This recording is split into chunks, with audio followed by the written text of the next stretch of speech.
ಹುಚ್ಚೆ ಹಿಡ್ದಿದ್ಯಾ? ನಿಂಗೆ ತೆಗೆದೆರಡು ಬಿಟ್ಟರೆ ಹಲ್ಲು ಉದುರಬೇಕು. ಮುಚ್ಕೊಂಡು ಮನೆಗೆ ನಡಿ. ನೀನು ಬರೋಲ್ಲ ಅಂದರೆ ಬಿಡೋರು ಯಾರು ಎಂದ ಕರಣ್ ಕೋಪದಿಂದ. ಕರಣ್ ಎಂದು ಬಂದ ಕಂಚಿನ ಕಂಠಕ್ಕೆ ಬೆಚ್ಚಿ ಇಬ್ಬರು ತಿರುಗಿದರು. ಅಲ್ಲಿ ಸವಿತಾರವರು ಕೋಪದಿಂದ ನಿಂತಿದ್ದರು. ಏನಾಗಿದೆ ನಿಮ್ಮಿಬ್ಬರಿಗೂ? ಈ ರೀತಿ ನೀವು ಆಡಲಿ ಅಂತನಾ ನಾವು ನಿಮಗೆ ಮದುವೆ ಮಾಡಿಸಿದ್ದು? ಹೊರಗಡೆ ಅಣ್ಣ ಇದ್ದಾನೆ ಅನ್ನೋ ಪರಿಜ್ಞಾನ ಇಲ್ಲದೆ ಚಿಕ್ಕ ಮಕ್ಕಳ ಥರ ಆಡ್ತಿದ್ದೀರಾ ಎಂದರು ಮಗ ಸೊಸೆ ಬಳಿ ಬಂದು. ಮಮ್ಮಿ, ನಾನೇನು ಮಾಡಿಲ್ಲ. ಮನೆಗೆ ಹೋಗೋಣ ಬಾ ಅಂತ ಕರಿತಿದ್ದೆ. ಆದರೆ ಇವಳೇ ದಿಮಾಕು ತೋರಿಸಿ ಮಾತನಾಡ್ತಿದ್ದಾಳೆ. ಅಲ್ಲದೆ ಮಗುನ ನಾನು ಸಾಯಿಸಿದ್ನಂತೆ. ನನಗೆ ಡಿವೋರ್ಸ್ ಕೊಡ್ತಾಳಂತೆ ಇಡಿಯಟ್ ಎಂದ ಕರಣ್ಗೆ ಮೂಗಿನ ತುದಿಯೇ ಕೋಪ. ಗಾಬರಿಯಾದ ಸವಿತಾ, ವೇದ ಏನಮ್ಮ ಇದು? ಮಗು ಸಾಯಕ್ಕೆ ಅವನೇಗೆ ಕಾರಣ ಆಗ್ತಾನೆ. ಡಿವೋರ್ಸ್ ಬಗ್ಗೆ ಮಾತಾಡುವಷ್ಟು ದೊಡ್ಡವಳಾದ್ಯಾ ನೀನು ಎಂದರು ಸೊಸೆಯ ದಿಟ್ಟಿಸಿ. ಹೌದು ಅತ್ತೆ, ನನಗೂ ಸಾಕಾಗಿದೆ. ಮದುವೆ ಆದಾಗಿನಿಂದ ಒಂದು ದಿನ ಗಂಡನ ಜೊತೆ ಸಮಯ ಕಳೆಯಲಿಲ್ಲ. ಕುಳಿತು ನಗು ನಗುತ್ತಾ 4 ಮಾತಾಡಲಿಲ್ಲ. ಹೋಗಲಿ, ಮಗು ಆದರೆ ನನಗೆ ಜೊತೆಯಾಗುತ್ತೆ. ಇವರು ಬದಲಾಗ್ತಾರೆ ಅಂದರೆ ಇವರು ಅಬೋಷನ್ ಮಾಡಿಸು ಅಂತ ಟಾರ್ಚರ್ ಮಾಡಿ ಈಗ ಅದು ನನ್ನ ಬಿಟ್ಟು ಹೋಯಿತು. ಇನ್ನು ಯಾವ ಕಾರಣಕ್ಕೆ ನಿಮ್ಮ ಮಗನ ಜೊತೆ ಇರಬೇಕು ಹೇಳಿ? ಬರೀ ಕೆಲಸ, ದುಡ್ಡೇ ಜೀವನ ಎಂದಳು ದುಃಖದಿಂದ. ನಾನು ಆ ರೀತಿ ಹಗಲು ರಾತ್ರಿ ಕಷ್ಟಪಟ್ಟು ದುಡ್ದಿದ್ದಕ್ಕೆ ನಿಮ್ಮಪ್ಪ ನನಗೆ ಮದುವೆ ಮಾಡಿದ್ದು. ಅಪ್ಪನ ಆಸ್ತಿ ನಂಬ್ಕೊಂಡಿದ್ದಿದ್ರೆ ನಿಮ್ಮಪ್ಪ ಬೇರೆ ಯಾರಾದರೂ ಶ್ರೀಮಂತರಿಗೆ ಕೊಡುವರಷ್ಟೇ ಎಂದನು. ತನ್ನ ಕೆಲಸದ ಬಗ್ಗೆ ಗೌರವ ಅವನಿಗೆ. ನಿನ್ನ ದುಡಿ ಅಂದವರು ಯಾರು? ನಮ್ಮಪ್ಪಂದೇ ಬೇಜಾನ್ ದುಡ್ಡಿತ್ತು. ಮನೆ ಹಳ್ಳಿ ಆಗಿ ಇರಬೇಕಿತ್ತು ಎಂದಳು ತಂದೆಯ ಆಸ್ತಿ ಬಗ್ಗೆ ತಿಳಿದಿದ್ದರಿಂದ. ಓ, ಮನೆ ಹಳಿಯ? ಈಗಲೇ ನಿನ್ನ ಕೊಬ್ಬು ಊರಿಗೆಲ್ಲ ಅಂಜು ಅಷ್ಟಿದೆ. ಇನ್ನು ನಿಮ್ಮನೆ ಹಳಿ ಆಗಿದ್ರೆ ನಾನು ನಿನ್ನ ಸೇವಕನಾಗಿ ಮಾಡಿವ್ರಿ ಅಷ್ಟೇ. ನನಗೆ ನಿಮ್ಮ ಅಪ್ಪನ ಮನೆ ಆಸ್ತಿ ತಿನ್ನುವಷ್ಟು ಬಡತನ ಇನ್ನೂ ಬಂದಿಲ್ಲ ಎಂದ ಕರಣ್ ಅತಿ ಸ್ವಾಭಿಮಾನಿ. ಕರಣ್, ಎಂಥ ಮಾತು ಅದು! ಅವರು ನಿಮಗೆ ವೇದನ ಅಪ್ಪ ಆಗೋಕ್ಕೂ ಮುಂಚೆ ನಿಮಗೆ ಮಾವ ಅಂತ ಮರಿಬೇಡ. ನಿಮಗೆ ಈ ಮದುವೆ ಬೇಡ ಅಂದರೆ ನನಗೆ ಮೊದಲೇ ಯಾಕೆ ಹೇಳಿಲ್ಲ ಎಂದರು. ಮದುವೆ ಮಾಡಿ ತಪ್ಪು ಮಾಡಿದ್ದೇನಾ ಎಂದು ಹೇಳೋಕ್ಕೆ ನಾನೇನು ಇವಳ ಬಲವಂತಕ್ಕೇನು ಮದುವೆ ಆಗಲಿಲ್ಲ. ಇಷ್ಟಪಟ್ಟೆ ಆಗಿದ್ದು.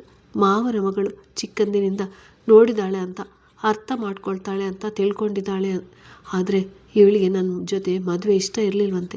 ಮೊದಲೇ ಹೇಳಿದರೆ ನಾನೇ ಮದುವೆ ನಿಲ್ಲಿಸ್ತಿದ್ದೆ ಎಂದ ಅಶ್ವಿನಿ ಅವರು ಹೇಳಿದ್ದ ಮಾತು ನೆನೆದು. ಕರಣ್, ಮೊದಲು ಸಮಾಧಾನವಾಗಿರು.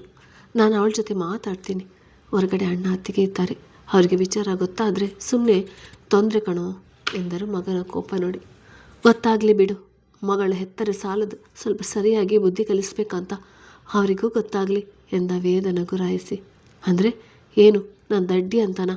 ಏನ್ರಿ ಹೇಳಿದ್ದು ನೀವು ಎಂದಳು ವೇದನು ಕೋಪಗೊಂಡು. ಹಾಗೇನೆ ನಾನು ಹೇಳಿದ್ದು. ನಮ್ಮಿಬ್ಬರಿಗೂ ಚಿಕ್ಕ ವಯಸ್ಸು. ಈಗಲೇ ಮಕ್ಕಳು ಬೇಡ. ಇನ್ನು ಸ್ವಲ್ಪ ಸಮಯ ಖುಷಿಯಾಗಿ ಕಳೆದು ಆಮೇಲೆ ಮಕ್ಕಳು ಮಾಡ್ಕೊಳ್ಳೋಣ ಅಂತ ನಾನು ಹೇಳಿದ್ದು. ಈಗಿನ ಹೆಂಡತಿಯರ ಥರ ಇವಳು ಪ್ರಿಕಾಷನ್ ತಗೊಳ್ತಾಳೆ ಅಂತ ನಾನು ಅಂದ್ಕೊಂಡೆ.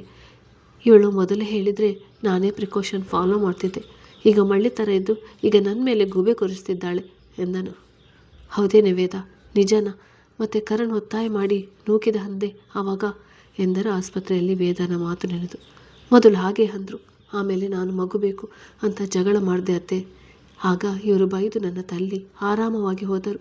ನನಗಿಂತ ಕೆಲಸನೇ ಹೆಚ್ಚಂತೆ ಇವರಿಗೆ. ನಾನೇನು ಗತಿ ಇಲ್ಲದೆ ಇವರ ಮದುವೆ ಆದ್ನಾ ಎಂದಳು ಕಣ್ಣು ತುಂಬಿಕೊಂಡು. ಹೇ, ನಾನು ಕೋಪದಲ್ಲಿ ಹೊಡೆದೆ, ತಳ್ಳಿಲ್ಲ. ಜೀವನಕ್ಕೆ ಆಧಾರವಾಗಿರೋ ಕೆಲಸನ ಮುಖ್ಯ ಅನ್ನೋದೇ ಇನ್ನೇನು ಅನ್ಬೇಕು. ಇದೆಲ್ಲ ನಿನಗೆ ಅರ್ಥ ಆಗೋಲ್ಲ ಬಿಡು. ಅಪ್ಪ ಮಾಡಿಟ್ಟಿದ್ದ ಆಸ್ತಿ ದುಡ್ಡಲ್ಲಿ ಓದೋಕ್ಕೆ ಹೋಗ್ತೀನಿ ಅಂತ ಕಾಟಾಚಾರಕ್ಕೆ ಹೋಗಿ ತಿಂದು ಸುತ್ತಾಡಿ ಖರ್ಚು ಮಾಡಿ ಬರ್ತಿದ್ಯಲ್ಲ, ಹಾಗಲ್ಲ ಜೀವನ. ಒಂದು ಸರಿ ಮೈ ಬಗ್ಗಿಸಿ ದುಡಿ, ಗೊತ್ತಾಗುತ್ತೆ ಆಗ ನನ್ನ ಕಷ್ಟ. ನಿನ್ನ ಫ್ರೆಂಡ್ ಆ ಶ್ರೀನಿಕಾ ಹೋಗಿ ಅಭಿಮನೆ ಮರ್ಯಾದೆ ತೆಗೆದ್ಲು. ನೀನೇ ಈಗ ಗಂಡ ಬೇಡ ಅಂತಿದ್ಯಾ. ಅದಕ್ಕೆ ನಿಮ್ಮಂಥ ಚೈಲ್ಡ್ಗಳ ಮದುವೆ ಆಗಬಾರ್ದು ಅನ್ನೋದು ಎಲ್ಲ ನನ್ನ ಕರ್ಮ ಎಂದ ಕರಣ್ ಸಿಟ್ಟಿನಲ್ಲಿ ತಾಯಿಯ ಕಡೆ ತಿರುಗಿ. ನೋಡು ಮಮ್ಮಿ, ಇವಳು ನಮ್ಮನೆಗೆ ಬರಬೇಕು. ಕರ್ಕೊಂಡು ಬಾ. ಬರದಿದ್ದರೆ ಹೇಗೆ ಕರೆಸ್ಬೇಕಂತ ನಂಗೆ ಗೊತ್ತಿದೆ ಎಂದವನು ದುಮ್ಗುಡುತ್ತಾ ಹೊರ ನಡೆದ. ಸವಿತಾ ಮಗನ ವರ್ತನೆ ನೋಡುತ್ತಲೇ ಬಾಕಿಯಾದರು. ಇತ್ತ ಕಡೆ ಅಭಿ ಆಕಾಶ್ ವರ್ತನೆ ಯಾಕೆಂದು ತಿಳಿಯದೆ ನರಸಿಂಹ ಮೀನ ಸನ್ನಿಧಿಗೆ ನೋವಾದರೆ ಅದಕ್ಕೆ ಕಾರಣ ತಿಳಿದ ಸಾತ್ವಿಕನ ಕಣ್ಣಂಚು ಒದ್ದೆಯಾಗಿತ್ತು. ಅಣ್ಣಂದಿರ ನಿರ್ಲಕ್ಷ್ಯ ನೋಡಿ ಸನ್ನಿಧಿ ತನ್ನ ಪ್ರೀತಿಯ ಅಣ್ಣಂದಿರ ಮನವೊಲಿಸಲು ಅವರ ರೂಮಿಗೆ ನಡೆದಳು. ಬಾಲ್ಕನಿಯಲ್ಲಿ ಕೈಕಟ್ಟಿ ನಿಂತಿದ್ದ ಅಭಿಗೆ ಮನಸ್ಸಲ್ಲಿ ಒಂದು ರೀತಿಯ ದುಃಖ. ತಾನು ಕೈ ಹಿಡಿದು ಬೆಳೆಸಿದ ತಮ್ಮ ತಮ್ಮನ್ನೇ ಹೊರಗಿನವರ ರೀತಿ ನೋಡಿದ್ದವನಿಗೆ ನೋವಾಗಿತ್ತು. ಅಣ್ಣ ಎಂದದನಿಗೆ ತಿರುಗಿ ನೋಡಿದವನು ವಾಪಸ್ ಮತ್ತೆ ಮುಖ ತಿರುಗಿಸಿದ. ಬ್ರೋ, ಏನಾಗಿದೆ ನಿಂಗೆ? ಯಾಕೆ ಹಾಗೆ ಮಾತಾಡಿ ಬಂದೆ? ನನಗೆ ಡ್ಯಾಡಿ ಮಮ್ಮಿಗೆ ಸಾತ್ವಿಗೆ ಎಷ್ಟು ಅಟ್ಟಾಯಿತು ಗೊತ್ತಾ ಎಂದಳು ಮುನಿಸಿನಿಂದ. ಸಾತ್ವಿಕ್ ಅಭಿ ನಡುವಿನ ಮಾತುಕತೆ ತಿಳಿದಿರಲಿಲ್ಲ ಅವಳಿಗೆ. ಹರ್ಟ್ ಮಾಡೋಕ್ಕೆ ನಾನು ಯಾರು? ಹರ್ಟ್ ಆಗೋಕ್ಕೆ ನೀವು ಯಾರು? ಸನ್ನಿಧಿ, ನನ್ನ ಅಭಿಪ್ರಾಯ ನಾನು ಹೇಳಿದೆ ಅಷ್ಟೇ ಎಂದು ತಿರುಗಿ ನೋಡದೆ. ಅಣ್ಣ ಅಂದರೆ ಏನು ನಿನ್ನ ಮಾತಿನ ಅರ್ಥ? ಯಾಕೆ ಹೀಗಾಡ್ತಿದ್ಯಾ? ಈಗ ನಿಂಗೂ ನಾವು ಬೇಡವಾಗಿದ್ದೇವಾ ಎಂದಳು ಗಂಭೀರವಾಗಿ. ಖಂಡಿತ ಇಲ್ಲಮ್ಮ, ನಾನು ಹಾಗೆ ತಿಳ್ಕೊಂಡಿಲ್ಲ. ಆದರೆ ನೀವೇ ಹಾಗೆ ಯೋಚನೆ ಮಾಡಿ ನಮಗೂ ಹೇಳದೆ ಮದುವೆ ಫಿಕ್ಸ್ ಮಾಡಿರೋದು ಎಂದನು ಅಸಮಾಧಾನದಿಂದ. ಅದಾಗಲ್ಲ ಬ್ರೋ, ಡ್ಯಾಡ್ಗೆ ಈ ಸಂಬಂಧ ಇಷ್ಟ ಆಗಿತ್ತು ಅಂತ ಅರ್ಜೆಂಟಲ್ಲಿ ಬಂದು ಕೇಳಿದರು. ನಾನು ಸರಿ ಅಂದೆ ಅಂತ ಅವರು ಬೇಗ ನಿರ್ಧಾರ ಮಾಡಿದರು ಅಷ್ಟೇ, ಮತ್ತೇನಿಲ್ಲ ಎಂದಳು ಅಭಿಯ ಹೋಲೈಸುವಂತೆ. ಏನಿಲ್ವಾ? ನಾನು ಅಂದ್ಕೊಂಡೆ ನೀನು ನನ್ನ ತಂಗಿ, ವರುಣ್ಗೆ ಒಳ್ಳೆ ಜೋಡಿ, ಮದುವೆ ಮಾಡಿ ನಮ್ಮ ಜೊತೆನೇ ಇಟ್ಕೊಳ್ಳೋಣ ಅಂತ. ಆದರೆ ನಿಮ್ಮಣ್ಣ ನಿಂಗೆ ಒಳ್ಳೆ ಗಂಡು ಹುಡುಕಿರುವಾಗ ನಾನು ಹುಡುಕುವ ವರುಣ್ ಇಲ್ಲಿ ಇಷ್ಟ ಆಗ್ತಾನೆ ಇಲ್ವಾ? ಹೋಗು, ಮದುವೆಯಾಗಿ ಆರಾಮವಾಗಿರು ಎಂದವನಿಗೆ ವರುಣ್ದೇ ಯೋಚನೆ. ಅಣ್ಣ, ನಾನು ಕನಸಲ್ಲೂ ಆ ಥರ ಯೋಚನೆ ಮಾಡಿಲ್ಲ.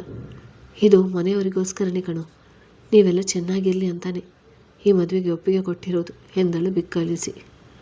ಮನೆಯವರಿಗೆ ಅನ್ಬೇಡ, ಕೇವಲ ನಿನ್ನ ಅಪ್ಪ ನಿನ್ನ ಅಣ್ಣನಿಗಾಗಿ ಅಂತ ಹೇಳು. ಅವರಿಗೆ ಈ ಮನೆ ತೊರೆಯುವ ಆತುರ. ನಿಮಗೆ ಅಷ್ಟೊಂದು ನಮ್ಮ ಬಗ್ಗೆ ಪ್ರೀತಿ ಗೌರವ ಇದ್ದಿದ್ರೆ ಮದುವೆ ವಿಷಯ ಹೇಳಿ ನಮ್ಮ ಸಹಾಯ ಕೇಳ್ತಿದ್ದೆ. ಹೀಗೆ ಮೌನವಾಗಿ ಮದುವೆಗೆ ರೆಡಿಯಾಗಿ ಈಗ ಬಂದು ನನ್ನ ಹತ್ರ ಕೇಳ್ತಿರ್ಲಿಲ್ಲ ಎಂದ ಕೋಪದಿಂದ.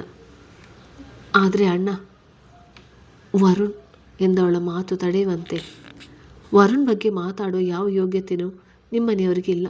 ಅವನೇನಂತ ನಂಗೆ ಗೊತ್ತು. ಇಡೀ ವರ್ಮ ಮನೆಯಲ್ಲಿ ಒಂದು ಇರುವೆಗೆ ನೋವು ಮಾಡದಿರುವ ಶುದ್ಧ ಮನಸ್ಸಿನವನು ಹುಡುಗ ಅವನು. ಅವನಿಗೆ ನೀನು ಲಾಯಕ್ಕೆ ಇಲ್ಲ ಎಂದವನು ಅವಳೆಡೆ ತಿರುಗಿ. ನೋಡು, ನಿನ್ನನ್ನು ನನಗೆ ವಾರ್ನಿಂಗ್ ಕೊಟ್ಟಿದ್ದಾನೆ. ನಮ್ಮಿಂದ ವರುಣಿಂದ ನಿಮಗೆ ತೊಂದರೆ ಆಗಬಾರ್ದಂತ. ನಾನು ಹೇಗೋ ವರುಣ್ಗೆ ಹೇಳ್ತೀನಿ. ಅವನು ಈ ಅಭಿಮಾತನ್ನು ಯಾವತ್ತೂ ತೆಗೆದು ಹಾಕೋಲ್ಲ. ನಿನ್ನ ಮದುವೆಗೆ ಅವನು ಎಂಟ್ರಿ ಆಗೋಲ್ಲ, ಸರಿನಾ? ಹೊರಡು ಎಂದನು ಅದಷ್ಟು ಕೋಪ ತಡೆದು. ಅಣ್ಣ ಎಂದವಳ ಮಾತಿಗೆ ಹೊರಡು ಅಂದೆ ಎಂದ ಸಿಟ್ಟಿನಿಂದ.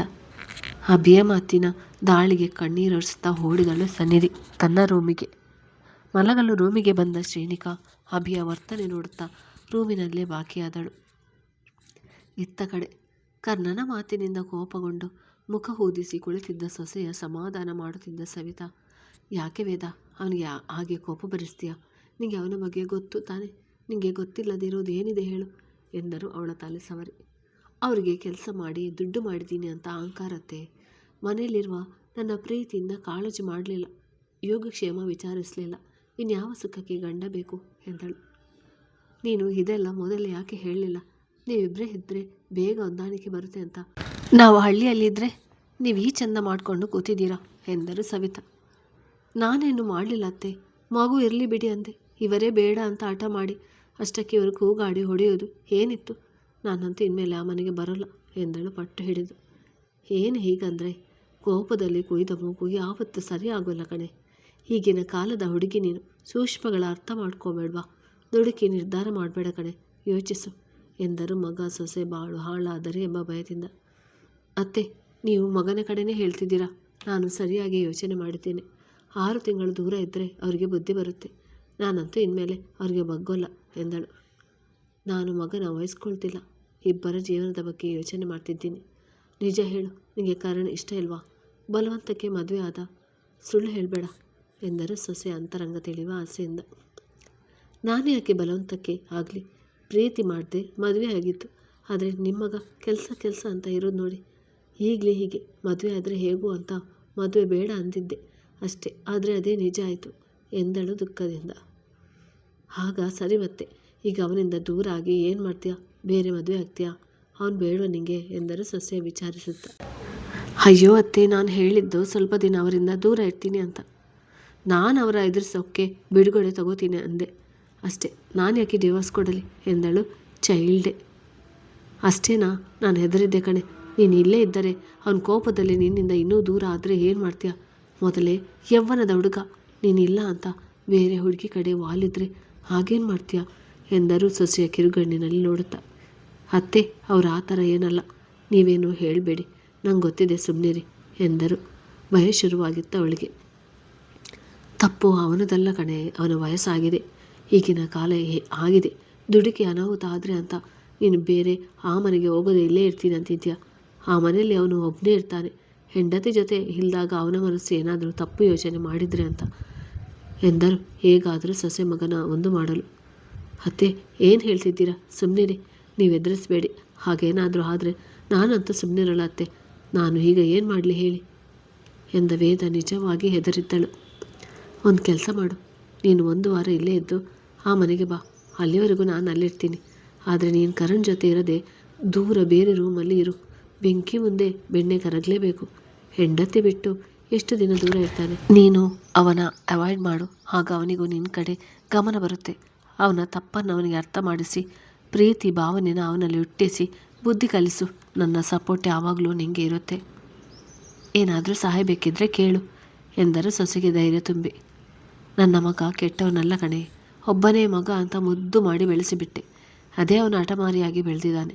ಹಾಗಂತ ನಮ್ಮ ಮಾತು ಮೀರಿ ಯಾವತ್ತೂ ನಡೆದವನಲ್ಲ. ವೇದನ ಮದುವೆ ಆಗು ಅಂದಾಗಲೂ ಖುಷಿಯಿಂದನೇ ಒಪ್ಪಿಗೆ ಕೊಟ್ಟ. ಸ್ವಲ್ಪ ಕೆಲಸದ ಕಡೆ ಪ್ರೀತಿ ಜಾಸ್ತಿ. ದುಡಿಬೇಕು, ಬೆಳಿಬೇಕು ಅನ್ನೋ ಆಸೆ ಅವನಿಗೆ. ಅಭಿ ಶೋರೂಮ್ನ ಸಿಇಒ ಆಗಿದ್ದಾನೆ. ಹಾಗಾಗಿ ಜಾಸ್ತಿ ಹೊತ್ತು ಕೆಲಸ ಮಾಡ್ತಾನೆ. ಅವನು ಸಂಪಾದನೆ ಮಾಡೋದು ನಿಂಗೆ, ನಿನ್ನ ಮಕ್ಕಳಿಗೆ ತಾನೆ. ಈಗ ನೀನೇ ಅವನ ಕೈ ಬಿಟ್ಟರೆ ಇನ್ನು ಹಠಮಾರಿ ಹಾಕ್ತಾನೆ, ಯೋಚನೆ ಮಾಡು ಎಂದವರು ಎದ್ದು ನಿಂತು. ನಾನು ನಿಮ್ಮಪ್ಪ ಅಮ್ಮ, ನಿಮ್ಮ ಮಾವ ಎಲ್ಲರಿಗೂ ನೀವಿಬ್ಬರು 2 ಕಣ್ಣು ಇದ್ದಾಗೆ. ಯಾರಿಗೂ ತೊಂದರೆ ಆದರೂ ನೋವು ಆದರೂ ನಮಗೆ ಕಷ್ಟ ಸಂಕಟ ಆಗೋದು. ನೀವಿಬ್ಬರು ಖುಷಿಯಾಗಿದ್ದರೆ ನಾವು ನಿಮಗಿಂತ ಜಾಸ್ತಿ ಖುಷಿಯಾಗಿರ್ತೇವೆ ಎಂದು ಹೊರನಡೆದರು.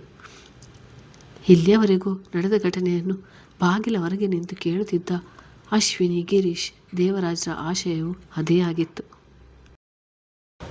ಸನ್ನಿಧಿಗೆ ಬೈದ ಅಭಿ ಒಳಗೆ ಬರದೆ ಬಾಲ್ಕನಿಯಲ್ಲಿ ನಿಂತದ್ದು ನೋಡಿ ಸುಮ್ಮನಾದ ಶ್ರೀ ಅವನ ಅರ್ಧ ಗಂಟೆಯಾದರೂ ಬರೆದಿದ್ದನ್ನು ನೋಡಿ ತಾನೇ ಅವನ ಬಳಿ ಬಂದಳು. ರೀ ಎಂದಳು ಅವನ ಭುಜ ಮುಟ್ಟಿ. ಆದರೂ ಅವನ ಪ್ರತಿಕ್ರಿಯೆ ಬರದಿದ್ದದ್ದು ನೋಡಿ ಮತ್ತೆ ಭುಜ ಅಳುಗಿಸಿ ರೀ ಅಭಿ ಎಂದಳು. ತುಂಬಿದ ಕಣ್ಣಿನಿಂದ ಅವಳೆಡೆ ತಿರುಗಿದೆ. ಒಮ್ಮೆಲೆ ಅಪ್ಪಿದವನು ಐ ಕಾಂಟ್ ಶ್ರೀ ಎಂದವನ ಕಣ್ಣೀರು ಅವಳ ಬೆನ್ನು ಸೋಕಿತು. ಏನಾಯಿತು ಅಭಿ, ಯಾಕೆ ಹೀಗಿದ್ದೀರಾ ಎಂದಳು ಶ್ರೀನಿಕಾ ಗಾಬರಿಂದ. ನನಗೆ ಇದೆಲ್ಲ ಸಹಿಸೋಕ್ಕೆ ಕಷ್ಟ ಆಗ್ತಿದೆ ಶ್ರೀ, ಮನಸ್ಸಿಗೆ ನೆಮ್ಮದಿನೇ ಇಲ್ಲ ಎಂದನು ಅವಳ ಬಳಸಿ. ಆ ಥರ ಏನೂ ಆಗೋಲ್ಲ, ನೀವಿನ್ನೇಕೆ ಹೀಗೆ ಚಿಕ್ಕ ಮಗು ಥರ ಅಳೋದು? ನನ್ನ ಗಂಡ ತುಂಬ ಗಟ್ಟಿ ಎಂದಳು ಅವನ ಓಲೈಸಳು. ಯಾಕೆ, ನಾನು ಅಳಬಾರ್ದಂತ ರೂಲ್ಸ್ ಇದೆಯಾ? ನಾನೇನು ಮನುಷ್ಯ ಅಲ್ವಾ ಎಂದನು ಅವಳಿಂದ ದೂರ ಸರಿದು. ಹಾಗಲ್ಲ ಬಿಡಿ, ಯಾಕೆ ಅಳ್ತಿದ್ದೀರಾ ಅಂತ ಕಾರಣ ಹೇಳಿ ಎಂದಳು. ಏನಿಲ್ಲ, ಹೀಗೇನೋ ನೆನಪಾಯ್ತಷ್ಟೇ, ಬಿಡು, ನಡಿ ಮಲಗು, ಸಮಯ ಆಗಿದೆ ಎಂದು ರೂಮಿಗೆ ಬಂದು ಅಭಿ, ನಿಮ್ಮ ಮನಸ್ಸಲ್ಲಿ ಏನಿದೆ ನನ್ನ ಹತ್ರ ಹೇಳ್ಕೊಳ್ಳಿ. ಅದು ಬಿಟ್ಟು ಹೀಗೆ ಇರಬೇಡಿ. ನೀವು ರಗಡ್ ಆಗಿದ್ರೇ ಚೆಂದ. ಈ ಥರ ಇದ್ದರೆ ಚೆಂದ ಅನಿಸಲ್ಲ. ಬೇಕಿದ್ರೆ ನನ್ನ ನಿಮ್ಮ ಫ್ರೆಂಡ್ ಅಂದ್ಕೊಂಡು ಹೇಳಿ ಎಂದಳು ಅವನ ಬಾಯಿ ಬಿಡಿಸಲು. ಫ್ರೆಂಡಾ? ಯಾವ ಫ್ರೆಂಡ್? ಯಾವನಿಗೆ ಫ್ರೆಂಡ್? ತೆಗೆದೆರಡು ಬಿಡ್ತೀನಿ ಅಷ್ಟೇ. ಹೆಂಡ್ತಿನ ತಗೊಂಡು ಫ್ರೆಂಡ್ ಅನ್ನೋಕ್ಕೆ ನನಗೇನು ಹುಚ್ಚ? ಹೀಗೇನು ನಿನಗೆ ಹೇಳಬೇಕು ತಾನೆ? ಹಾಗೆ ಹೇಳ್ತೀನಿ ಬಿಡು ಎಂದ ಅಸಮಾಧಾನದಿಂದ. ಸರಿ ಹೇಳಿ, ಯಾಕೆ ಹತ್ತಿದ್ದು ಎಂದಳು ಅವನ ಮಾತಿಗೆ ವಿಚಿತ್ರವಾಗಿ ನೋಡಿ. ಯಾಕೋ ಮನಸ್ಸಿಗೆ ತುಂಬ ಕಸಿವೆಸಿ ಶ್ರೀ, ಯಾಕಾದರೂ ದೊಡ್ಡವರು ಆದ್ವಿ ಅಂತ ಅನಿಸ್ತಿದೆ. ಯಾರೂ ನನ್ನ ಮಾತು ಕೇಳ್ತಿಲ್ಲ. ಎಲ್ಲ ಅವರವರ ಇಷ್ಟಕ್ಕೆ ಬಂದಾಗಿ ನಿರ್ಧಾರ ಮಾಡ್ತಿದ್ದಾರೆ. ತಲೆಯೆಲ್ಲ ಕೆಟ್ಟು ಹೋಗ್ತಿದೆ ಎಂದ ಬೆಡ್ ಮೇಲೆ ಮಲಗಿ ಸೂರು ದಿಟ್ಟಿಸುತ್ತ. ರೀ, ಅವರಿಗೆ ನೀವು ಒಂದು ಮಾತು ಹೇಳಿ ಕೇಳ್ತಾರೆ. ನಿಮ್ಮ ತಮ್ಮನೇ ಅಲ್ವಾ? ನೀವು ಸನ್ನಿಧಿ ಜೊತೆ ಯಾಕೆ ಅಷ್ಟು ರೂಢಾಗಿ ಮಾತಾಡಿದ್ರಿ? ಅವಳಿಗೆ ಬೇಜಾರಾಯಿತು ಅನಿಸುತ್ತೆ ಎಂದವಳು ಅವನ ತಲೆ ಕೂದಲಲ್ಲಿ ಕೈ ಆಡಿಸಿ. ಆಗಲಿ ಬಿಡಿ ಶ್ರೀ, ಆದರೆ ನನಗೆ ನಾಳೆ ಸನ್ನಿಧಿ ಮದುವೆ ಫಿಕ್ಸ್ ಆಗಿದೆ ಅಂತ ಗೊತ್ತಾದರೆ ವರುಣ್ ಹೇಗೆ ತಗೊಳ್ತಾನೆ ಅಂತ ಟೆನ್ಷನ್ ಶುರುವಾಗಿದೆ. ಪ್ರೀತಿ ಮಾಡಿದ ಮೇಲೆ ಎದುರಿಸಿ ಮದುವೆ ಆಗಬೇಕು. ಹೀಗೆ ಹೇಳಿ ಥರ ಮೋಸ ಮಾಡಬಾರ್ದು. ನನಗಿದೆಲ್ಲ ಇಷ್ಟ ಆಗೋಲ್ಲ ಶ್ರೀ, ಪಾಪ ವರುಣ್ ಎಂದ ಶ್ರೀಯ ಮಡಿಲಲ್ಲಿ ತಲೆ ಇರಿಸಿ ದುಃಖದಿಂದ. ಹಾಂ, ನೀವು ಒಂದ್ಸರಿ ಸಾತ್ವಿಕ್ ಹತ್ರ ಮಾತನಾಡಬೇಕಾಗಿತ್ತು ರೀ. ಆಗ ಏನಾದರೂ ಮಾಡ್ಬೋದಿತ್ತೇನು? ಈಗ ಕೊರಗುವುದು ತಪ್ಪುತ್ತೆ. ಅವನಿಗೆ ಈ ವಿಷಯ ಗೊತ್ತು, ಆದರೂ ಅವನು ಸುಮ್ಮನೆ ಇದ್ದಾನೆ.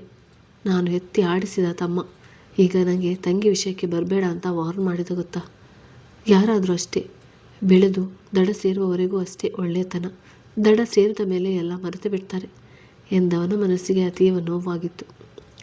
ರೀ, ನೀವು ಯಾಕೆ ಹಾಗೆ ಯೋಚನೆ ಮಾಡ್ತೀರಾ? ಈಗ ಬರೀ ಮಾತುಕತೆ ಅಷ್ಟೇ ತಾನೇ, ಇನ್ನು ಮದುವೆವರೆಗೂ ಸಮಯ ಇದೆಯಲ್ಲ ಬಿಡಿ, ನರಸಿಂಹ ಮಾವನ ಹತ್ರ ಮಾತಾಡೋಣ ಎಂದ ಶ್ರೀಗೆ ಅಭಿ ಇಂದು ಒಂದು ಮಗುವಾಗಿ ಕಂಡಿದ್ದ. ಇಲ್ಲ ಶ್ರೀ, ಮದುವೆ ಬಗ್ಗೆ ಕೇಳಿದಾಗಲೇ ಸನ್ನಿಧಿ ನನ್ನ ಹತ್ರ ಬಂದು, ಅಣ್ಣ ಮದುವೆ ಇಷ್ಟ ಇಲ್ಲ, ಸಹಾಯ ಮಾಡು ಅಂದಿದ್ರೆ ಪೂರ್ತಿ ನಾನೇ ಎಲ್ಲ ನೋಡ್ಕೊಳ್ತಾ ಇದ್ದೆ.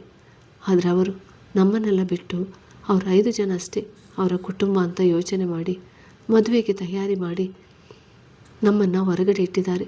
ಇನ್ನು ಯಾವ ಮುಖ ಹೊತ್ಕೊಂಡು ಅವ್ರ ಹತ್ರ ಹೋಗಲಿ ಎಂದ. ನಿಜ ರೀ, ನೀವು ಹೇಳೋದು ಸರಿ ಇದೆ, ಒತ್ತಾಯ ಮಾಡಿ ಯಾರನ್ನು ಇರಿಸ್ಕೋಬಾರ್ದು, ಬಿಡಿ ಹೋಗಲಿ, ಅವರ ಪಾಡಿಗೆ ಅವರಿರಲಿ ಎಂದಳು. ಗಂಡನ ನೋವು ನೋಡಲಾಗದೆ ನಾನು ಅದಕ್ಕೆ ಸುಮ್ಮನೆ ಆಗಿರೋದು. ಈಗ ನನಗೆ ಸಂಜನ ನೋಡಿತ್ತು, ಆದರೆ ನೀನು ಮದುವೆ ಆಗಿದ್ದು ಅಲ್ವಾ, ಆ ಥರ ಇದು ಆಗ್ಬೋದೇನೋ ಅಲ್ವಾ ಎಂದ ಮಡಿಲಿನಿಂದ ಎದ್ದು ಕೂತು. ರೀ, ನಿಮಗೆ ಸಂಜನ ಮೇಲೆ ಪ್ರೀತಿ ಇತ್ತಾ? ನನ್ನಿಂದ ಬೇಸರ ಆಯಿತಾ ಎಂದಳು ಕಾತುರದಿಂದ. ಅಭಿ ಏನು ಹೇಳುವನು ಎಂದು. ಇಲ್ಲ, ನಾನು ಯಾರನ್ನು ಪ್ರೀತಿ ಮಾಡಿಲ್ಲ, ಮನೆಯವರು ತೋರಿಸಿದ ಹುಡುಗಿನ ಮದುವೆ ಆಗಬೇಕು ಅಂತಿದ್ದೆ ಅಷ್ಟೇ. ಮೊದಲು ಜೀವಿತ ಅಂದರು, ಅದು ಆಗಲಿಲ್ಲ. ಆಮೇಲೆ ಸಂಜನ, ಅದನ್ನು ನೀನೇ ನಿಲ್ಲಿಸಿ ಈಗ ನೀನು ನನ್ನ ಹೆಂಡತಿ ಆಗಿದೆಯಾ ಅಷ್ಟೇ ಎಂದ ನಕ್ಕ. ರೇ, ನಾನು ಮದುವೆ ಆದ ದಿನ ಬಿಟ್ಟು ಮತ್ತೆ ನೀವು ನನ್ನ ಹತ್ರ ಈ ಮದುವೆ ಬಗ್ಗೆ ಕಾರಣ ಕೇಳಿಲ್ಲ ಯಾಕೆ ಎಂದಳು. ಹೇಳಬೇಕು ಅನಿಸಿದಾಗ ನೀನೇ ಹೇಳ್ತೀಯ, ಪದೇ ಪದೇ ಕೇಳೋಕ್ಕೆ ನನಗೆ ಆಸಕ್ತಿನೂ ಇಲ್ಲ, ಸಮಯನೂ ಇಲ್ಲ. ನೀನು ಕಾರಣ ಹೇಳಿದ್ರು ಬಿಟ್ಟರು ನೀನು ಅಭಿಮನ್ಯು ಹೆಂಡತಿ ಅನ್ನೋದು ಬದಲಾಗೋಲ್ಲ. ಇನ್ನು ನಿನಗೆ ಹೊಡೆಯುವುದು ಬೈಯುವುದು ಮಾಡೋಕ್ಕೆ ಇಲ್ಲಿ ನಾವಿಬ್ಬರಿಲ್ಲ, ಮನೆ ತುಂಬ ಜನರಿದ್ದಾರೆ. ನೀನು ಬೇಡ ಅಂತ ಡೈವರ್ಸ್ ಕೊಡೋಕ್ಕೆ, ಆದುದರಿಂದ ನಾನು ಮರ್ಯಾದೆನೇ ಹೋಗುವುದು. ಸೊ ಈಗ ಆಗಿರೋದೇ ಸಾಕು, ಇನ್ನೇನು ಬೇಡ ಎಂದು ಅವಳೆಡೆ ನೋಡಿ. ಆದರೂ ನನ್ನಿಂದ ನಿಮ್ಮವರಿಗೆಲ್ಲ ನೋವಾಯಿತು, ಸಾರಿ ಅಭಿ. ಆದರೆ ನನಗೆ ಇದನ್ನು ಮಾಡೋಕ್ಕೆ ಕಾರಣ ಇತ್ತು, ಆದರೆ ಅದನ್ನು ನಾನು ಹೇಳಲ್ಲ ಎಂದಳು ಕಣ್ಣು ತುಂಬಿಕೊಂಡು. ಪರವಾಗಿಲ್ಲ, ಈಗ ನಿನ್ನ ಕಾರಣ ತಗೊಂಡು ಮಾಡೋದೇನಿಲ್ಲ. ಸದ್ಯಕ್ಕೆ ಮನೆಯಲ್ಲಿ ನಡೀತಿರುವ ನಾಟಕಗಳು ಸರಿಯಾದರೆ ಸಾಕಾಗಿದೆ. ದಿನ ಒಂದೊಂದು ನಾಟಕ ನೋಡಿ ಬೋರ್ ಆಗಿದೆ ನನಗೆ. ನೀನು ಶುರು ಮಾಡಬೇಡ, ತೆಪ್ಪಾಗಿ ಬಿದ್ಕೋ ಎಂದ ಅವಳಿಗೆ ಬೆನ್ನಾಕಿ. ಹಾಂ, ಮತ್ತೆ ಅಭಿ, ನಿಮಗೆ ನನ್ನ ಮೇಲೆ ಕೋಪ ಇಲ್ವಾ? ನನ್ನ ಕ್ಷಮಿಸಿದ್ದೀರಾ ಎಂದಳು ಕಿರುನಕ್ಕು. ಕೋಪ ಖಂಡಿತ ಇದೆ, ನಮ್ಮ ಮನೆ ಮರ್ಯಾದೆ ತೆಗೆದ ಅಂತ. ಜೊತೆಗೆ ಕ್ಷಮೆ ಕೊಡೋಕ್ಕೆ ನಿನ್ನ ಬಗ್ಗೆ ಏನೂ ಗೊತ್ತಿಲ್ಲ, ಅದರ ಅವಶ್ಯಕತೆಯೂ ಇಲ್ಲ ಬಿಡು. ನೀನು ಈ ಮನೆ ಸದಸ್ಯೆ, ಸೊಸೆ ಅಷ್ಟೇ ಹೊರತು ಬೇರೇನಿಲ್ಲ. ಆದರೆ ನಿನ್ನಿಂದ ಈ ಮನೆಯಲ್ಲಿ ಏನಾದರೂ ತೊಂದರೆ ಆಯಿತು ಅಂತ ಗೊತ್ತಾದರೆ ನಾನು ಮನುಷ್ಯನೇ ಆಗಿರಲ್ಲ, ನೆನಪಿಟ್ಕೊ ಎಂದ ಗಡುಸಾಗಿ. ಸರಿ ಎಂದವಳು ತಾನು ಮಲಗಿದಳು. ನಾಳೆ ಕಾಲೇಜ್ಗೆ ಹೋಗೋದಾದರೆ ಹೋಗು, ಇಲ್ಲ ಇರು. ಸನ್ನಿಧಿನ ನೋಡೋಕ್ಕೆ ಗಂಡಿನ ಕಡೆಯವರು ಬಂದಾಗ ನನಗೆ ಕಾಲ್ ಮಾಡು, ಬರ್ತೀನಿ. ಅಮ್ಮಂದಿರ ಜೊತೆ ಇರು, ಅದು ಬಿಟ್ಟು ಅಲ್ಲಿ ಮಕ್ಕನ ಹತ್ರ ಹೋಗಿ ಎಡ್ವರ್ಟ್ ಮಾಡೋಕ್ಕೆ ಹೋಗಬೇಡ, ದೂರ ಇರು. ಈ ಮನೆಯಲ್ಲಿ ನೀವಿಬ್ಬರು ಸೊಸೆಯರು ಅಷ್ಟೇ, ನೆನಪಿರಲಿ ಎಂದ. ಎಲ್ಲವನ್ನೂ ತಾನು ಹೇಳಿದ್ನಲ್ಲ, ಅಕ್ಕನ ಬಳಿ ಹೇಳಿಬಿಟ್ರೆ ಎಂದುಕೊಂಡು ಅವನ ಮಾತಿಗೆ ತಲೆ ಆಡಿಸಿದಳು. ಸರಿ ಮಲ್ಕೋ ಎಂದವನ ಬೆನ್ನನ್ನು ನೋಡುತ್ತಾ ತಾನು ಮಲಗಿದಳು. ಶ್ರೀನಿಕಾ ಇಂದ ಅಭಿ ಅವಳ ಮನಸ್ಸಿಗೆ ಹಿಡಿಸಿದ್ದ. ಬೆಳಿಗ್ಗೆಯೇ ವರ್ಮ ಮನೆಯಲ್ಲಿ ಎಲ್ಲ ರೀತಿಯ ತಯಾರಿ ನಡೆಯುತ್ತಿತ್ತು. ಶ್ರೀಮಂತರ ಮನೆ ಅಂದರೆ ಎಲ್ಲವೂ ಹಣ ಕೊಟ್ಟರೆ ತಯಾರಿ ಮಾಡಿ ಹೋಗುವಷ್ಟು ಸುಲಭ ಕೆಲಸ. ಮನೆಯಲ್ಲಿ ಎಲ್ಲರೂ ಇದ್ದರೂ ಯಾರೊಬ್ಬರು ಅವರ ಕೆಲಸದಲ್ಲಿ ಸೇರಲಿಲ್ಲ. ನರಸಿಂಹ ಮೀನ ಜೊತೆಗೆ ಅರ್ಪಿತಾ ನಿರುಪಮ ದಂಪತಿ ಬಿಟ್ಟು ಸಾತ್ವಿಕ್ ಇಂಚರ ಹೊರತುಪಡಿಸಿ ಮನೆ ಯಾವ ಗಂಡು ಮಕ್ಕಳು ಬರಲಿಲ್ಲ. ತಮ್ಮ ಹೆಂಡತಿಯರನ್ನು ಕಳುಹಿಸಲಿಲ್ಲ. ಗಂಡಿನ ಮನೆಯವರು ಮಧ್ಯಾಹ್ನ 12 ಗಂಟೆಗೆ ಬರುವುದಾಗಿ ತಿಳಿಸಿದ್ದರಿಂದ ಅಭಿಯ ಆಕಾಶ್ ಇಶಾನ್ ತಮ್ಮ ಪಾಡಿಗೆ ತಾವು ತಿಂಡಿ ತಿಂದು ಕೆಲಸಕ್ಕೆ ಹೊರಟರು. ಆಮೇಲೆ ಬರುವಂತೆ ತಿಳಿಸಿ ಶ್ರೇಣಿಕಾ ಅಂಜನಾ ಅಡುಗೆ ಮನೆ ಸೇರಿದ್ದರು. ಸಂಜನ ಎಂದಿನಂತೆ ತನ್ನ ಅಕ್ಕನ ಜೊತೆ ಮಾತನಾಡಲು ರೂಮ್ ಸೇರಿದರೆ ಸಮರ್ಥ್ ಭಾನುಮತಿ ಮನೆಗೆ ಹೋಗಿದ್ದ. ಅವರ ಕರೆತರಲು ಕಲ್ಯಾಣಿ, ಹರೀಶ್, ರವೀಂದ್ರ, ಸುಮಿತ್ರರ ಜೊತೆ ಉಳಿದಿದ್ದರು. ಶ್ರೇಣಿಕಾ ಅಂಜನಾ ಬರುವವರೆಗೆ ಊಟ ತಿಂಡಿ ಪಾನೀಯ ವ್ಯವಸ್ಥೆ ಮಾಡಿದರೆ ನಿರುಪಮ ಅರ್ಪಿತಾ ಮೀನಾ ಜೊತೆಗೂಡಿ ಶಾಸ್ತ್ರಕ್ಕೆ ಬೇಕಾದ ಸಾಮಗ್ರಿಗಳನ್ನು ಜೋಡಿಸುತ್ತಿದ್ದರು. ನರಸಿಂಹರವರು ಪಾರ್ಕಿಂಗ್ ವ್ಯವಸ್ಥೆ ಕಡೆ ಗಮನ ಕೊಟ್ಟರೆ ಸಾತ್ವಿಕ್ ಬರುವವರಿಗೆ ಏನೂ ಕೊರತೆಯಾಗದಂತೆ ಎಚ್ಚರ ವಹಿಸಿದ್ದ. ಇಂಚರ ಸನ್ನಿಧಿಯ ತಯಾರು ಮಾಡುತ್ತಿದ್ದಳು. ಸಮಯ ಆಗುತ್ತಿದ್ದಂತೆ ಸಮರ್ಥ್, ಭಾನುಮತಿ, ಬಿಂದು ಮತ್ತು ಜೀವಿತನ ಕರೆತಂದರು. ವರುಣ್ ಬರುವವನಿದ್ದನು. ಒಬ್ಬೊಬ್ಬರಾಗಿ ಅಭಿ, ಆಕಾಶ್, ಇಶಾನ್ ಬಂದರು. ಏನೇ ಬೇಸರ ಇದ್ದರೂ ಸನ್ನಿಧಿ ಅವರಿಗೆ ತಂಗಿಯೇ. ಬಂದವರು ತಯಾರಾಗಿ ಸುಮ್ಮನೆ ಸೋಫಾದಲ್ಲಿ ಕುಳಿತರೆ ಹೊರತು ಯಾವುದಕ್ಕೂ ಕೈ ಸೇರಿಸಲಿಲ್ಲ. 12 ಗಂಟೆಗೆ ಹತ್ತಿರವಾಗುತ್ತಿದ್ದಂತೆ ಬಸವರಾಜ್ ಕಾರುಗಳು ಸಾಲಾಗಿ ವರ್ಮಾ ಮನೆಯ ಮುಂದೆ ನಿಂತವು. ಕಲ್ಯಾಣಿ ನಿಲಯ ಎಂಬುದು ಒಂದು ಭವ್ಯ ಬಂಗಲೆಯಂತೆಯೇ ಇತ್ತು. ಯಾವುದೇ ಅಲಂಕಾರ ಮಾಡದಿದ್ದರೂ ಅದು ಅರಮನೆ. ಹೊರಗೆ ನೋಡುವವರಿಗೆ ಕಾರಿನಿಂದ ಇಳಿದ Karthik, dad, not bad. Police ಮನೆ ಹುಡುಗಿ ಅಂದರೆ ಯಾವುದೋ ಮಿಡಲ್ ಕ್ಲಾಸ್ ಮನೆ ಅಂದ್ಕೊಂಡೆ. ಪರವಾಗಿಲ್ಲ, ಒಳ್ಳೆ ತೋಳಕ್ಕೆ ಬಲೆ ಬೀಸಿದ್ದೀರಾ ಎಂದನು ಕೂಲಿಂಗ್ ಗ್ಲಾಸ್ ತೆಗೆದು. ನಾನು ಅಂದರೆ ಸುಮ್ಮನೆನಾ ಮಗನೇ, ಆದರೆ ಹುಷಾರ್, ಎಲ್ಲರ ಜೊತೆನೂ ಆತ್ಮೀಯವಾಗಿರು. ಈ ಮದುವೆ ನಡೆಯುವವರೆಗೂ ಯಾವುದೇ ಅನುಮಾನ ಬರಬಾರ್ದು ಎಂದ ಬಸವರಾಜ್ ಕ್ರಿಮಿನಲ್. ಅಯ್ಯೋ ಡೋಂಟ್ ವರಿ ಡ್ಯಾಡ್, ನೋಡಿ ಆ ಪೊಲೀಸ್ಗೆ ಹೇಗೆ ಚಳ್ಳೆ ಹಣ್ಣು ತಿನ್ನಿಸ್ತೀನಿ ಎಂದನು ವ್ಯಂಗ್ಯವಾಗಿ ನಕ್ಕು. ಅಲ್ಲಿರೋದು ಬರೀ ಪೊಲೀಸೇ. ಆದರೂ ಅವನ ಹಿಂದೆ doctor, lawyer, famous business man ಆಗಿರುವ ಅವನ ಅಣ್ಣಂದಿರು ಇದ್ದಾರೆ. ಜೊತೆಗಿದು ವರ್ಮಾ ಮನೆ. ಸ್ವಲ್ಪ ಯಾಮಾರಿದ್ರು ನಮ್ಮ ಅವನತಿ ಆಗುತ್ತೆ, ಎಚ್ಚರಿಕೆ ಎಂದವರಿಗೆ ವರ್ಮಾ ಮನೆಯ ಬಗ್ಗೆ ಭಯವಿದೆ. ಯಾ ಓಕೆ ಎಂದವನು ಒಳ ನಡೆದನು. ಇತ್ತ ಕಡೆ ಬಸವರಾಜ್ ಮನೆಯವರ ಪ್ರೀತಿಯಿಂದ ಸ್ವಾಗತಿಸಿದರು ವರ್ಮಾ ಮನೆಯವರು. ಅವರ ಮನೆಯ ವೈಭೋಗ ನೋಡಿ ಕಾರ್ತಿಕ್ಗೆ ಅರ್ಥ ಆಗಿತ್ತು. ಅವರೆಷ್ಟು ಶ್ರೀಮಂತರೆಂದರೆ ಬಂದ ಅತಿಥಿಗಳಿಗೆ ಕುಡಿಯಲು ತಿನ್ನಲು ಎಲ್ಲ ವ್ಯವಸ್ಥೆಯಾಗಿತ್ತು. ಬಸವರಾಜ್ ಕುಟುಂಬಕ್ಕೆ ತಮ್ಮ ಫ್ಯಾಮಿಲಿಯ ಪೂರ್ತಿ ಪರಿಚಯ ಮಾಡಿಸಿದ್ದರು. ಅಶೋಕ್ ಮನೆಯ ಎಲ್ಲರೂ ಹಾಲ್ನಲ್ಲಿ ಹಾಜರಿದ್ದರು. ಸನ್ನಿಧಿಯ ಮದುವೆ ನಂತರ ಅವರು ಮನೆ ತೊರೆಯುವರೆಂದು ಭಾನುಮತಿಯು ಸುಮ್ಮನಿದ್ದರು ಕೊಂಕಾಡದೆ. ಹೋ, ನಿಮ್ಮ ಕುಟುಂಬ ತುಂಬ ದೊಡ್ಡದಿದೆ. ಈ ಕಾಲದಲ್ಲೂ ಕೂಡು ಕುಟುಂಬ ನೋಡಿದರೆ ಕುಂಜಕ್ಕೂ ಖುಷಿಯಾಗುತ್ತೆ. ನಮ್ಮದು ನೋಡಿ ಬರೀ 3 ಜನದ ಮನೆ. ನಿಮ್ಮ ಮಗಳಿಂದ ನಮಗೂ ಈ ಕುಟುಂಬ ಸೇರೋ ಅವಕಾಶ ಸಿಕ್ಕಿದೆ ಎಂದರು ಬಸವರಾಜ್ ಖುಷಿಯಂತೆ ನಟಿಸುತ್ತ. ಖಂಡಿತ ಬಸವರಾಜ್ ಎಂದವರು. ಆಗ ತಾನೇ ಬಂದ ವರುಣ್ನ ನೋಡಿ, ಇವನು ನಮ್ಮ ಭಾನು ಮಗ ವರುಣ್, SP ಆಗಿದ್ದಾನೆ, ತುಂಬ ಒಳ್ಳೆ ಹುಡುಗ ಎಂದರೆ ಅಶೋಕ್ ವರುಣ್ ಹೆಗಲು ಬಳಸಿ. ಇದೇನು ವರುಣ್, ಈಗ ಬರ್ತಿದ್ಯಾ, ಬೆಳಿಗ್ಗೆ ಬರದೆ ಬಾ ಕೂರು ಎಂದನು ಸಾತ್ವಿಕ್ ವರುಣ್ ಕೈ ಹಿಡಿದು. ಸಾತ್ವಿಕ್ನಿಂದ ಕೈ ಬಿಡಿಸಿಕೊಂಡ ವರುಣ್, ಎಲ್ಲ ಪರವಾಗಿಲ್ಲ, ನನಗೆ ಕೆಲಸ ಇತ್ತು, ಅದಕ್ಕೆ ತಡ ಆಯಿತು. ನೀನು ತಯಾರಿ ಮಾಡೋಗು, ನಾನು ಯಾಕೆ, ನಾನಿಲ್ಲಿ ಬ್ರೋ ಜೊತೆ ಕೂತಿರ್ತೀನಿ ಎಂದನು. ಅವಿ ಪಕ್ಕ ಕೂತು ಸಾತ್ವಿಕ್ಗೆ ಬೇಸರವಾದರೂ ಸುಮ್ಮನಾದ. ಇನ್ನೇನು, ಎಲ್ಲ ಬಂದಾಯ್ತಲ್ಲ, ಹುಡುಗಿ ಕರೆಸ್ತೀರಾ, ನಾವು ನಮ್ಮ ಸೊಸೆನ ನೋಡಬೇಕು ಎಂದರು ಪ್ರಮೀಳ. ಹಸಿರು ಒಡಲಿಗೆ ನೀಲು ಹಂಚಿನ ಸೀರೆ ಹುಟ್ಟು ಮಿತವಾಗಿ ಮೇಕಪ್ ಮಾಡಿ ಸೀರೆಗೆ ತಕ್ಕ ಒಡವೆ ಹಾಕಿ ಇಂಚರ ಜೊತೆ ತಲೆ ತಗ್ಗಿಸಿ ಇಳಿದು ಬಂದಳು ಸನ್ನಿಧಿ. ಅವಳಿಗೆ ವರುಣ್ ಬಂದಿರುವುದು ತಿಳಿದಿರಲಿಲ್ಲ. ಅವಳ ನೋಡಿ ಹುಡುಗಿ ಹೇಗಿರೋಳು ಎಂದುಕೊಂಡಿದ್ದ ಕಾರ್ತಿಕ್ಗೆ ಸನ್ನಿಧಿ ಮೆಚ್ಚುಗೆಯಾಗಿದ್ದಳು. ವರುಣ್ ಮಾತ್ರ ಅವಳ ಕಡೆ ನೋಡಲಿಲ್ಲ. ಅಯ್ಯೋ, ಎಷ್ಟು ಚೆನ್ನಾಗಿದ್ದೀಯ ನನ್ನ ತಾಯಿ. ರೀ ನೋಡಿ, ನನ್ನ ಸೊಸೆ ಗೊಂಬೆ ಥರ ಇದ್ದಾಳೆ ಎಂದರು ಪ್ರಮೀಳಾ ನೆಟ್ಟಿಕೆ ಮುರಿದು. ಓ ಪ್ರಮೀಳಾ, ಕಾರ್ತಿಕ್ ನಿಂಗೆ ಒಪ್ಪಿಗೆನಾ ಎಂದರು ಮಗನಡೆ ನೋಡಿ.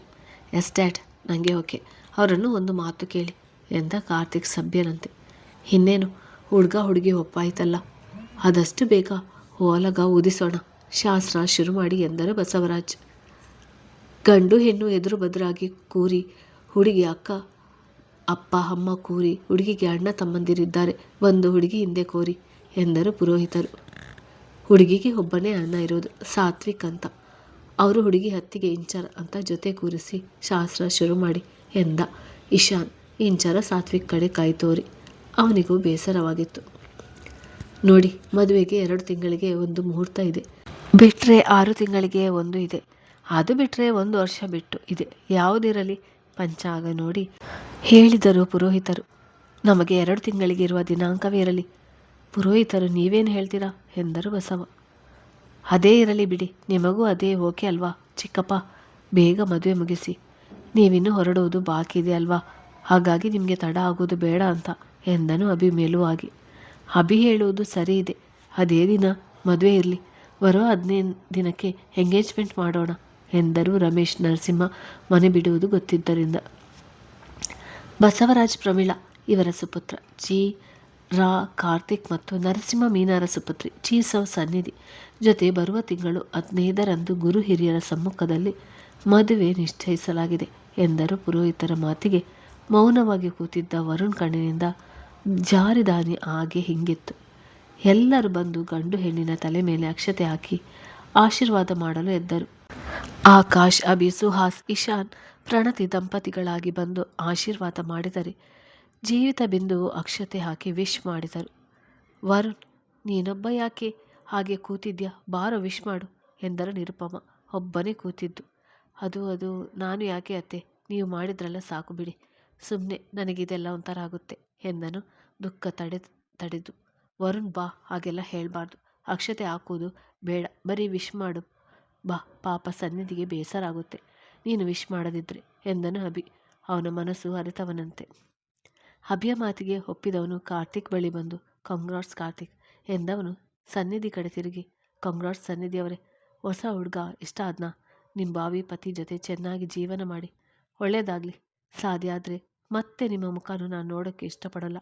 ನನ್ನ ತಾಯಿಗಿಂತ ದೊಡ್ಡ ವಿಷಜಂತು ನೀವು.